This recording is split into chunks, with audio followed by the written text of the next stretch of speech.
君たちはこんな部屋の存在は知っていたかね。いいえ、僕たちもこのような部屋のことは。本当に？本当にこの部屋知りません。 Despite their age, Kitty apparently wouldn't have found it odd if they, as servants, allowed to wear the one-winged eagle, might know of the mansion's secret tricks. There was a long silence, as if Kraus was evaluating their answer. いや、シャノンたちが知らないのは事実。何しろ綺麗好きのシャノンだ。彼女がこの部屋を知っていたなら、もっとピカピカに磨き上げているだろう。今はそんなことより、これからどうするかの方が先決だと思わんかね。その通り、警察に、いえ、それから救急にも早く。Nandra's words were hollow. Obviously, 6 people had been killed in the dining hall. Everybody had seen the exact moment when they'd been killed. And since half their heads had been destroyed, anyone could tell that the deaths had been instant with just a single glance. Everyone understood that first aid no longer held any meaning. ありがとう、南條先生。私たちは伴侶がもう生きてはいないこと。気休めでも救急と言い添えてくれて。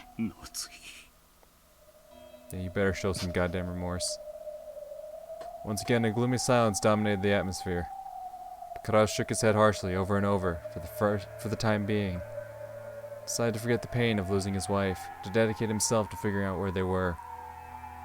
みんな聞きたまえ。親父はもうダメだ。口で言って理解や説明が求められる段階にもうない。Nobody answered. Without any kind of discussion or mercy, 6 people had been killed in an instant. And Kinzo had been so bold as to proclaim that we'd become sacrifices for a ceremony involving 13 murders. Wait.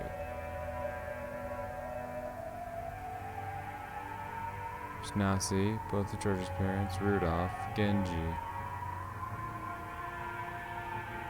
Yeah, it must have been Rosa. I had to rethink that again. Since we've been locked up in this place, we too will probably become the ceremony's next sacrifices soon. Around this time, our eyes became used to the darkness. Oh no, the 2 that are closer. Out of the 5 we have here, I'm guessing the 2 that are closer, Shannon and Kanon. And then, you know, the other 3 are... No, the other... Right, Kumasawa and Goda are also... Could potentially... Yeah, or Kumasawa and Goda would also be part of the... deal. Shit. So there's 13, so there's still 7, and there's 5 down here, and the 2 out there. Yeah. I still think out of the 2 that are close, it's Shannon and Kanon, and then the other 5 don't fucking matter. And bit by bit, we were able to understand more about the dungeon's interior. What we thought was furniture haphazardly left in the dungeon turned out not to be furniture at all. They were things like small cages to lock people in, restraints, or else torture racks. Oh! Kinzo was into some kinky shit, gotcha. At any rate, it was obvious that it was eerier than a mere jail cell. Since the objects were rusted together and coated in thick dust, there was no doubt that they had been forgotten. Maybe you could even call these things Kinzo's sealed and forgotten madness. However, we had been locked away in this room. These objects weren't exactly comforting to people who were locked up, hoping to be released without harm. とにかくここを抜け出そう。私たちは伴侶や友人を失い、今はそれ以上に子供たちの身が心配だ。お子様方は祈るしかない。そういえば熊沢さんと郷田さんはここにはいないな。ひょっとすると無事に逃げ延びられたのかも。かもしれません。子供たちと合流しててくれれば心強いのですが。郷田さんはいざという時頼りになるし、熊沢さんは経験豊富で落ち着いてるし、きっと力になってくれると思います。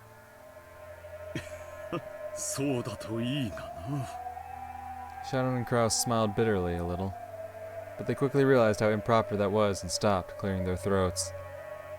楽観はできないよ、ネス。僕らに続いてもう襲われてしまってる可能性。同感ね。お父様が食堂で執行したのは魔女の碑文の第1の番の6人殺しなんでしょ。なら第2の番は寄り添いし2人を逃げ隠れて寄り添っている郷田さんと熊沢さんがもう殺されている可能性だって否定できない。きっとゲストハウスに合流してて子供たちを守ってくれているなんて楽観、現時点では全くできないわよ。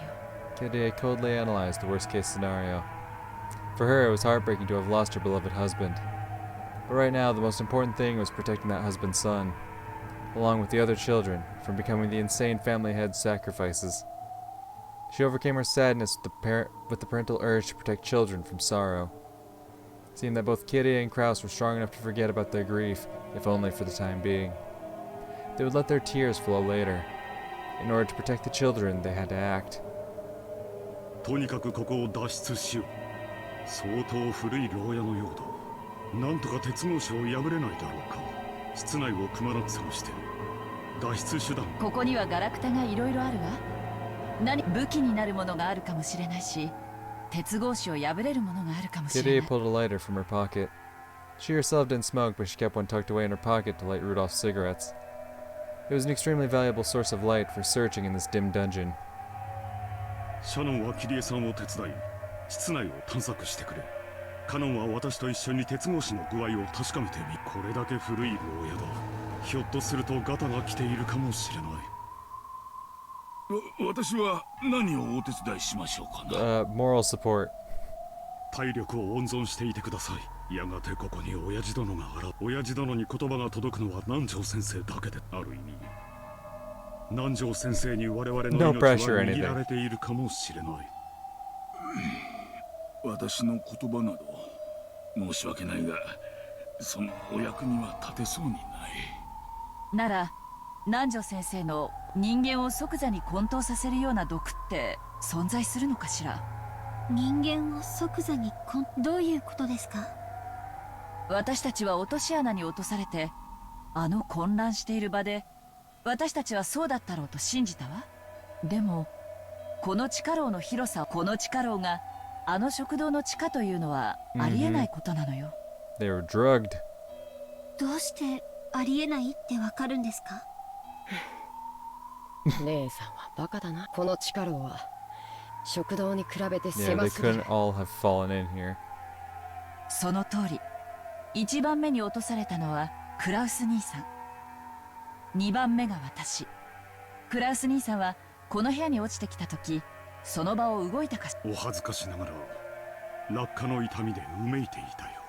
そのすぐ傍らにキリエさんがすぐに落ちて。食堂でのクラウス兄さんと私の立ち位置と落下時の落下場所の距離が明らかにおかしいのよ。確かに言われてみれば、その次に落ちたのは私だから、お二人の食堂でのお二人の間の距離はこの部屋よりもあったかもしれない。私たちは落とし穴に落ちて集合する下水道管みたいに一度集められてからここに落ちたわけじゃない。落下は一瞬だったでしょ。そんな凝った排水管みたいな穴を転がされた覚えはないわ。確かにおかしな話だ。それとキリエ様のおっしゃる人間を即座に混沌させる毒という、キリエ様は多分食堂に落とし穴なんかな。しかし現に私たちは落ちたぞ。落とし穴に落ちたような気がするが、無理もないわ。そうとしか例えられない体験だったから。なるほど。つまりこうおっしゃいたいわ。私たちは落とし穴に例えば毒矢のようなもので撃たれ瞬時に意識を失い、その倒れて床に突っ伏す瞬間の記憶をまるで落とし穴に落ちたよと思い込んでしまっているのかもしれないと。なるほど。食堂に無数の落とし穴が仕掛けられていて、我々がそれに何十年も気づかず食事をしていたとするよりはよほど。姉さん、時計はある？うん、懐中時計があるわ。22時40分くらいね。僕の時計もそうなってる。つまり僕たちは食堂での大騒ぎから十数。私の時計も同様。我々が混沌させられてどこかへ担ぎ込まれたと仮定するには、時間 Interesting. の経過が短すぎる。時間だけを見るなら、やはり我々は食堂の真下へ落とし穴で落とされたと考えるのが妥当だ。時計の針なんていくらでもいじれるわ。私たちが気絶している間に全員の時計を巻き戻したのかもしれない。 But why? その可能性がなかったことは証明不 I 能 mean, you're よ。 right, and especially if I'm on Badler's side here, trying to look at things like how did this realistically happen, I need to be very skeptical of what's presented to me. I get that, but are they really gonna fuck with your? They're really gonna dig through everyone's pockets? Just be like, do they got a watch? Where's the worst watch? They got a watch. You set that fucking bitch back.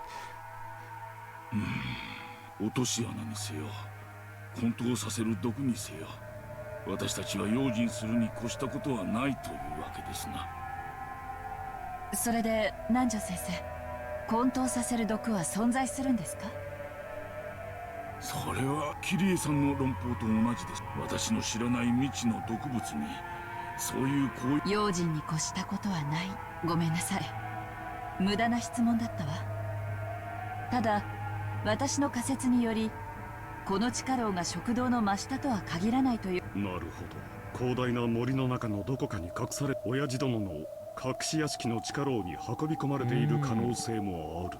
ここを脱出して外へ出ればそれもわかる。それを詮索するのはここから出てからでもいいだろうな。その通りね。本当にごめんなさい。さっきから無駄な質問と詮索ばかりだわ。いや、とても頼む。今後も何かに気づいたら教えてくれたまえ。ここを脱出する何かのヒントになるかもしれない。ルドルフからいつも聞かされていた。君の発想にはいつも驚かされ、時には重要なヒントにもなるとね。Is that supposed to be like a line for the reader? Just be like, hey, her ideas might give you valuable hints. Wink, wink. 君がここにいてくれたのは不幸中の幸いだ。Oh, you don't say.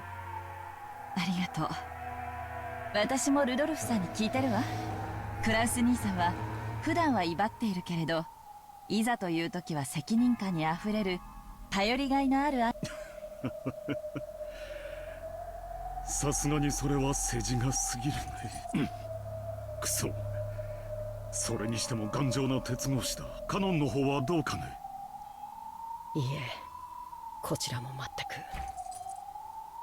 Karos and Kanon tried wiggling the bars in various ways.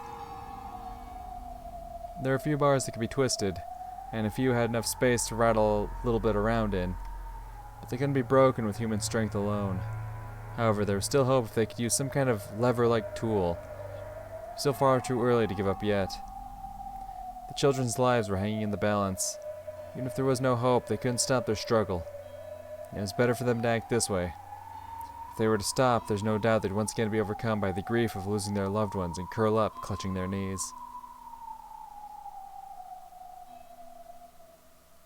Okay, okay. 桐江さんたちの方はどうかね。何か見つかったかね。握って隠せる程度の石ころは見つかるわ。こんなものでも武器にはなるかも。さすがに鉄格子を削り取ることは無理でしょ。シャノンちゃんはどう？いいえ、何も。あ、これ電話です。繋がってるわけもないわ。でもコードは何かを縛ったり武器にも使えるかも。壊して分解すれば金属部品を取り出せるわ。クラス兄さん、鉄格子を開ける鍵穴はもちろんあるわよね。ああ、だいぶ鍵穴の大きい針金のようなものでいじれば騙せるかもしれないな。電話の金属部品で何か代用できるかもしれない。その電話武器になるわね。投資と同じだよ。 It's just 情 like 報は investing. 武器だ。Karos and Kitty laughed together at how they hadn't even thought of using the phone as a means of communication. 何やってんの姉さん。その電話。バカだな姉さんは。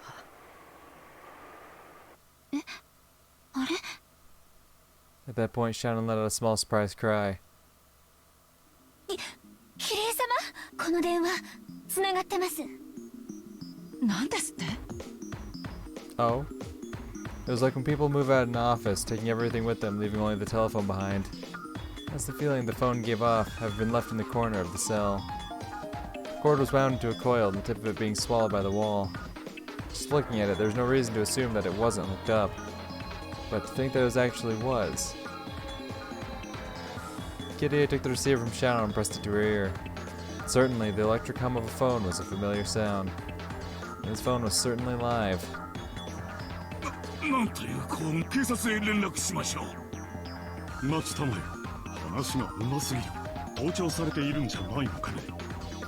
そんな細工するくらいなら普通は電話線を切断するよ。連中が本気で見落とした可能性が高い。気づかれたら今度こそ電話線を切断。警察への通報を盗聴されて何も困ることはないのだし。 Surely that was true. The point of a wiretap is to overhear some important piece of information. But the way things were right then, she couldn't think of a single thing that could come up in a conversation to the outside world that might be troublesome to have overheard.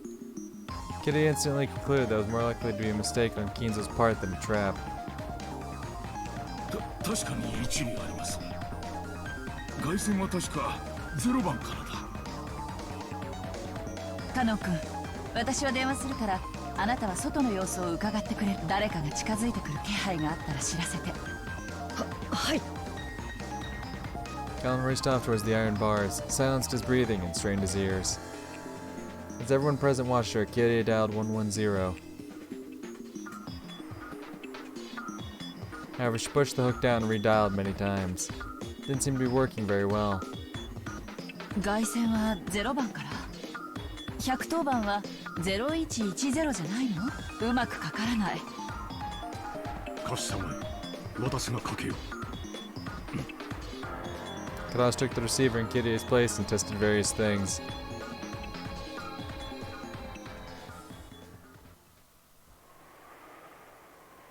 But in the end, they were unable to notify the police. The phone itself was definitely alive, but the circuit was apparently cut somewhere. Did this mean that they were not so naive? やっぱり無理ですか。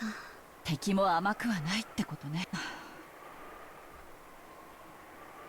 Kitty let out a deep sigh, leaned against the wall, and hung her head for a while. As cool thinking as she was, for a brief moment she may actually have had the naive hope that the phone might actually work. She sneered at herself mockingly for holding on to that naive hope for even a single moment. Then, she remembered just what was happening here. Truth be told, even after being shown a scene like that right before her eyes, or rather exactly because of that, she still couldn't think of that gruesome mass murder as something real. It was less that she couldn't believe it, more that she didn't want to.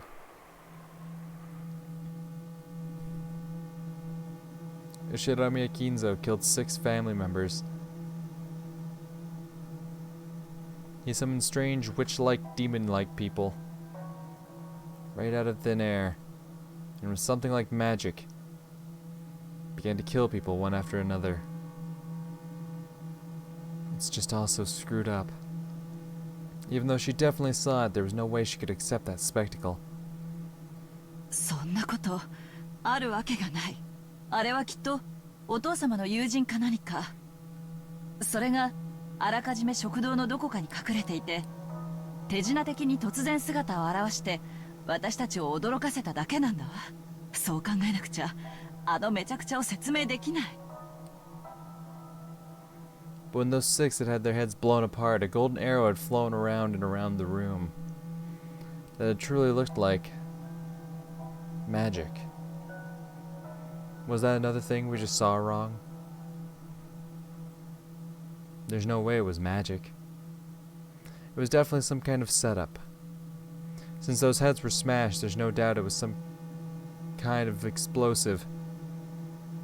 For example, a styrene toy plane they sell at candy stores, painted gold, and with a powerful explosive loaded onto the end of it. However, though it seemed to be flying about at random, Kitty couldn't imagine that after being fired 6 times, each time had perfectly hit the victim square in the head, one after the other. It couldn't be that there was a computer control system for finding and hitting targets, making it a high-tech styrene plane on the same level as a guided missile, right? そんなバカバカしい仕掛けを膨大な私費を投じて作らせたと。あのおかしな余興のお父様ならやりかねないって。A number of mysterious people appeared out of thin air. 6 people had had their heads demolished by a mysterious golden flying object, and the 5 of us were locked away in a mysterious dungeon by a mysterious set of pitfalls, or else put to sleep by some fainting poison dart. The family conference started a bit after 22. It's only been a bit more than 30 minutes since then. Most likely, even though I witnessed it myself, that event took place in such a short period of time, so I still can't understand it, and I still can't come to grips with it. For argument's sake, even if we did get a hold of the police, it would probably be impossible for anybody to accurately explain what we saw. Even though I saw it just now, my brain's fried and I have no confidence in what I saw myself. Gade tried her hardest to cheer herself out of her overwhelming confusion, to just hold on to her sanity. くそ、どうなってるんだろう。くそ、くそ。Karas started to become desperate, hitting the hook multiple times and resetting the dial. Karas had also been feigning composure, but he was unable to hide his panic. The more he retried the dial, the more the pretense of serenity peeled away. I don't know what's going on anymore. Kirei couldn't help but pray that the events that had just occurred were a dream. At that time, the look on Karas's face changed. 呼び出してる。呼び出してるぞ。コール音がする。本当ですか、クラウスさん。なるほどな。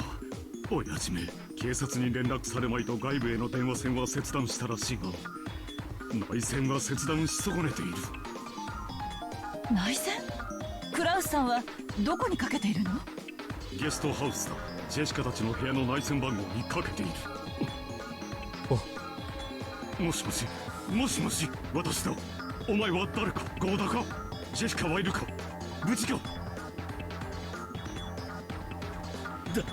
旦那様、ご無事でよかった。はい、ジェシカお嬢様たちも皆さんご無事です。父さんなの？母さんは無事なの？そこにいるのKlaus choked on his own words. Klaus had clearly seen Natsu's head crushed and seen her killed right before his eyes. Eventually, he was going to have to tell that to Jessica. However, Klaus began to fret over whether he should tell her now or not, and lost his words. Even that was an answer under these circumstances. 母さんは無事を祈ろう。今はお前だけでも無事でいいよ。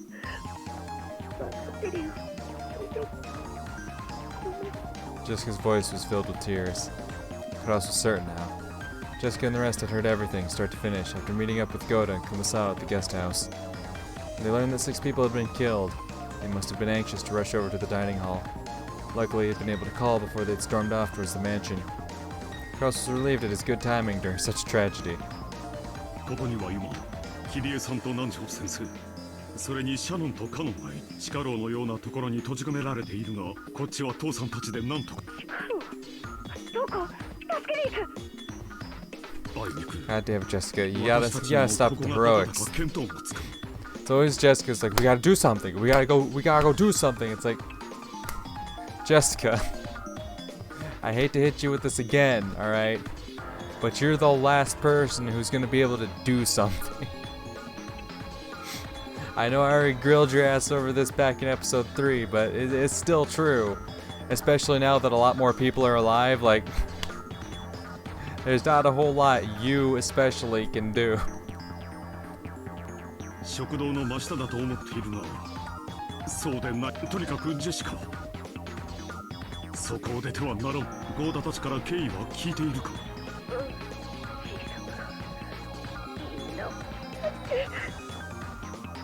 おじい様は今正常な状態。出くわせば危険だ。殺されるかもしれん。私たちを助けに来ようなどと。こっちはこっちで何とかす。じゃあ私たち小さなね、よくも母さんたちを死に損ないぶっ殺してやる。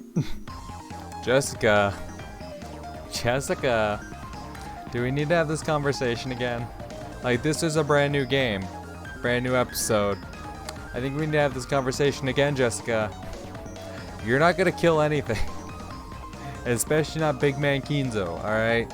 You ain't gonna stand a chance. Even without the furniture there, alright? Even without the Chister sisters and the two demons and Virgilia. You're not gonna stand a chance. If you went one-on-one and soloed Kinzo, you wouldn't stand a chance. You wouldn't stand a chance. You think what? Because he's an old man who's got some kind of terminal illness that he's done for? Nah. That man, I don't know what that man's got going on, but that man's not struggling to fucking live right now, alright? That man's clearly healthy enough to function quite properly. You go ahead fucking flailing around, he's gonna bat your ass down, no problem. ジェシカ、そんな言葉を使ったら母さん、レディはそんな言葉を使った。とにかく、お前たちゲストハウスを戸締まりするんだ。しかし過信はできない。1階のラウンジの大窓は破られるかもしれない。その部屋にとどまり、ベッドを立てかけてバリケード。その部屋にはトイレも冷蔵庫もあるな。明日の朝までは籠城できるはずだ。いいな。くれぐれも物騒なことは考える。Don't think of what you're thinking exactly right now. Stop thinking. 母さんの敵を取ろうなんて絶対に考えるんじゃないぞ。相手を刺激せず隠れてやり過ごすことだけを考えるんだ。分かったよ、父さん。 After that, Goda took the phone. I was firmly told to supervise the kids well, as an adult. Goda, with his face covered in a cold sweat, repeatedly replied, yes sir, in an excessively tense voice. From there, Kirie took the receiver and spoke with Battler. When Shadow and Canon got their turns, George and Jessica answered. Following that pattern, Nanjo and Kumasawa picked up as well, so that all members of both sides took the receiver in turn. Confirming that everyone was safe for now, even if their location was unknown, and encouraging each other, coming to an understanding on the current situation for both sides. They wanted to talk forever, but now was not the time to chat. Kraus explained that they would be hanging up for now, and those in the guest house consented.